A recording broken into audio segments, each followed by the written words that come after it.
It's one thing for a lady to like good stuff, because I need to bring all these balances, because some guys are akagum also, and I don't even think you should marry a selfish guy either.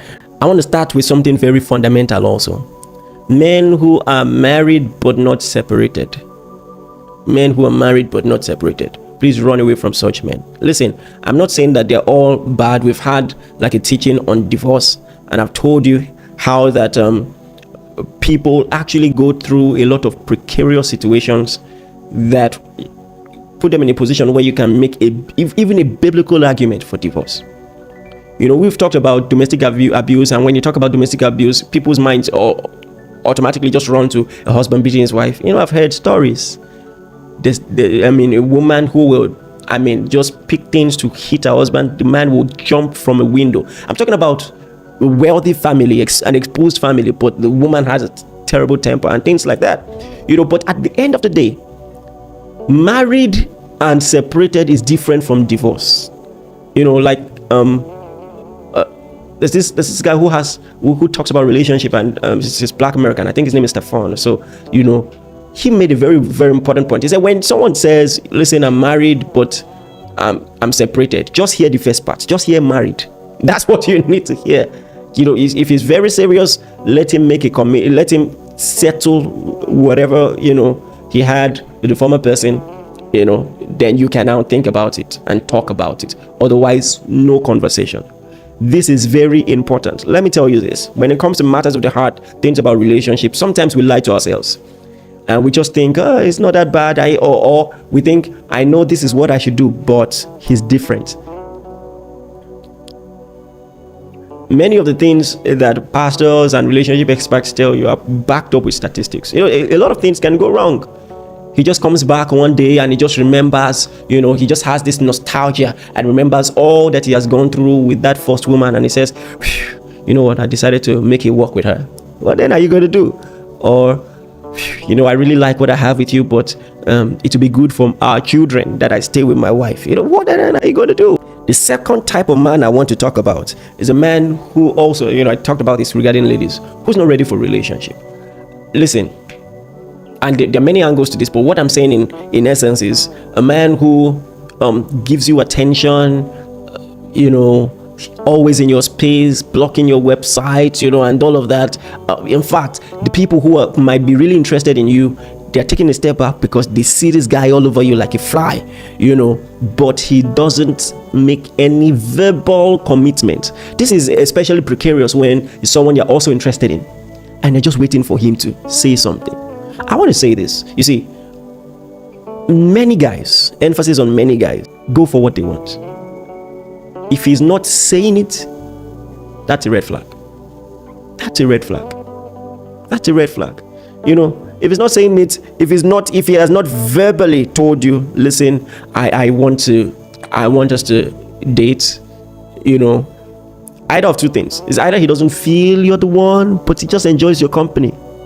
And listen, sometimes you might be tempted to just say, yeah, he will still feel like it's tomorrow, but more often than not, he's still looking for someone who meets his criteria and ticks all the boxes. And that does not mean you're not awesome. He just has maybe weird expectations or personal expectations that you don't meet, and it's supposed to be like easy peasy. Okay, no problem, move on. But when you stay there, that's when you will now come on Twitter and say, there's this guy that's been on my space, now I got wedding invite.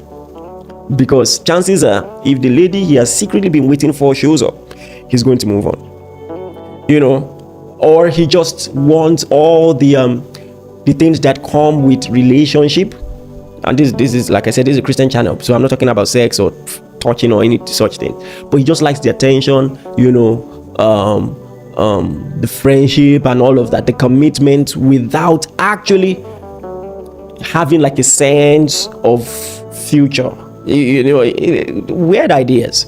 Weird ideas. He when he begins to tell you, let's not be particular about the names. I don't have to call you boyfriend, girlfriend. Let's just know that we have a thing going.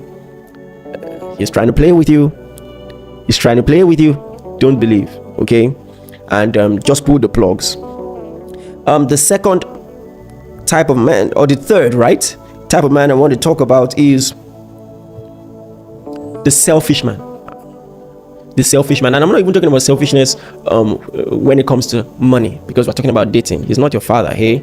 But we can talk about that. Even though he's not your father, I think you can check for generosity at the early stages. It's also important. But if I have more time, I'm going to touch on that in better detail. But what I'm talking about here is this: when you marry, when you're dating a man who is so full of himself that he is not sensitive to your emotions, he doesn't care, he's so egocentric, and he just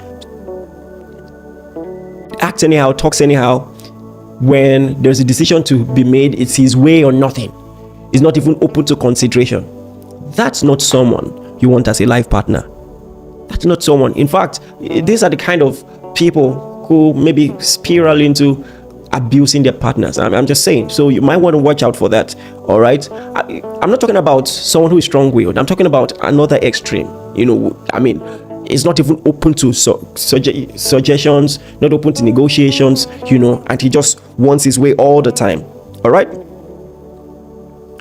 And here is one simple way you can know you have such a person, in your life. If every time there is a problem, he always sees you as the problem. Always sees you.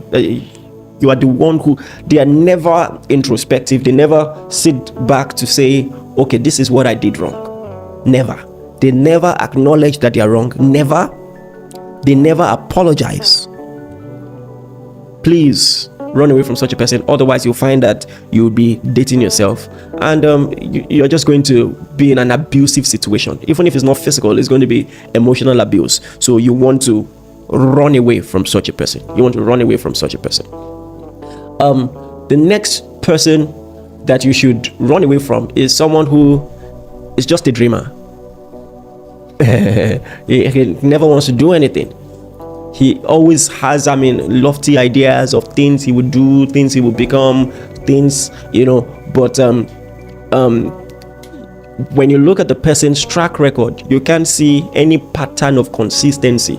So in the last 3 years, he has changed jobs 4 times, and in fact, not just changing jobs, because of course it's possible for you to get better jobs and all of that. But what I'm saying is, he will start something, give up, and then just say, at the age of 35, I think my calling is football. That's when he wants to now start a football career, and when you're trying to advise him, like, guy, he feels you're not supportive and all of that. So just dreamer.